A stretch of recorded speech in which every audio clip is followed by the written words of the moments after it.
ప్రజా కాంగ్రెస్ వారాంతర సమావేశానికి ఇచ్చేసినటువంటి పార్టీ సిక్లర్స్ అందరికీ నా ప్రత్యేక ధన్యవాదాలు. ఈరోజు ప్రధానంగా ఏంటంటే రాష్ట్రీయ ప్రజా కాంగ్రెస్ పార్టీ ప్రధాన ఎజెండాగా ఈ ఆంధ్రప్రదేశ్కి దశాబ్దాలుగా అన్యాయం జరుగుతుంది.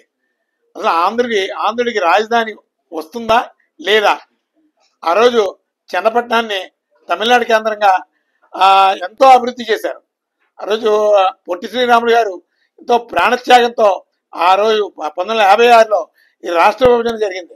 ఆ రోజు ఢిల్లీ కేంద్రంగా అలాగే తమిళనాడుకి చెందినటువంటి తమిళనాడు బేస్ చేసుకొని కాంగ్రెస్ పార్టీ నుంచి ప్రాతినిధ్యం వహించినటువంటి రాజాజీ గారు కావచ్చు, కొంతమంది దళారీ వ్యవస్థ అంతా కూడా విభజన టైంలో ఆంధ్ర ప్రాంతానికి ఏ ప్రాంతాలు విలీనం చేయాలి అనే దాని మీద స్పష్టత లేకుండా అవన్నీ మరుగున పెట్టి కర్నూలుని పంపించేశారు. పంపించేసి అక్కడి నుంచి మళ్ళీ హైదరాబాద్ పంపించేశారు. ఈరోజు మహానగరాల్ని, హైదరాబాద్ లాంటి మహానగరాన్ని, చెన్నపట్నం లాంటి మహానగరాన్ని ఒక గొప్పగా సిద్ధం చేసి నిర్మాణాత్మకమైనటువంటి చరిత్ర కలిగినటువంటి ఆంధ్రుడికి ఈరోజు ఆంధ్రప్రదేశ్లో రాజధాని లేదు. అసలు ఆంధ్రుడి త్యాగాలు, వాళ్ళ ఖ్యాతి ఎంత గొప్పదో అందరికీ తెలుసు.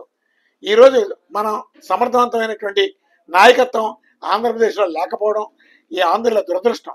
అందుకనే రాష్ట్రీయ ప్రజా కాంగ్రెస్ పార్టీ ఒక ప్రత్యామ్నాయటువంటి రాజకీయ నిర్మాణంతో ఆంధ్రప్రదేశ్లో ఉన్నటువంటి వనరుల్ని, ఆంధ్రప్రదేశ్ భవిష్యత్తు, ఆంధ్రప్రదేశ్ అభివృద్ధి ప్రధాన లక్ష్యంగా మనం ముందుకు నడవాలి. ఈరోజు చెన్నై కేంద్రంగా తమిళనాడు సరిహద్దుని బేస్ చేసుకొని ఉన్నటువంటి ఆంధ్ర తెలుగు ప్రాంతాలని ఖచ్చితంగా ఆంధ్రప్రదేశ్లో విలీనం చేయాలి. ఆ దిశగా కేంద్ర ప్రభుత్వం దృష్టి కేంద్రీకరించాలి. ఈరోజు ఆంధ్రప్రదేశ్కి అన్ని రకాలుగా అన్యాయం జరుగుతుంది. అసలు ఆంధ్రప్రదేశ్ పరిస్థితి ఏంటి? అసలు ఆంధ్రప్రదేశ్కి భవిష్యత్తు ఏంటి? నా ఆంధ్రప్రదేశ్కి ఏం కావాలి అనేటటువంటి ఒక్క పార్లమెంటేరియన్ ఈరోజు పార్లమెంట్లో ఆంధ్రప్రదేశ్ నుంచి ప్రాతినిధ్యం వహించలేకపోతున్నాడు.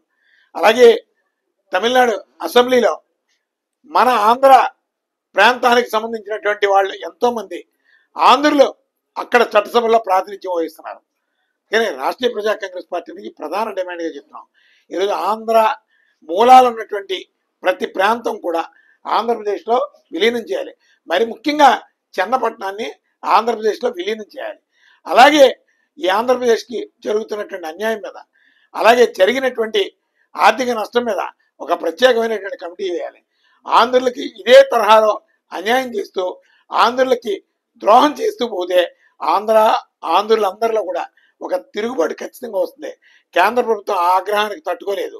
అలాగే ఇప్పుడున్నటువంటి ఆంధ్ర నాయకత్వానికి కూడా సరైనటువంటి చెంపపెట్టి లాంటి గుణపాఠం చెప్పాల్సినటువంటి అవసరం ఉంటుంది. అసలు ఆంధ్ర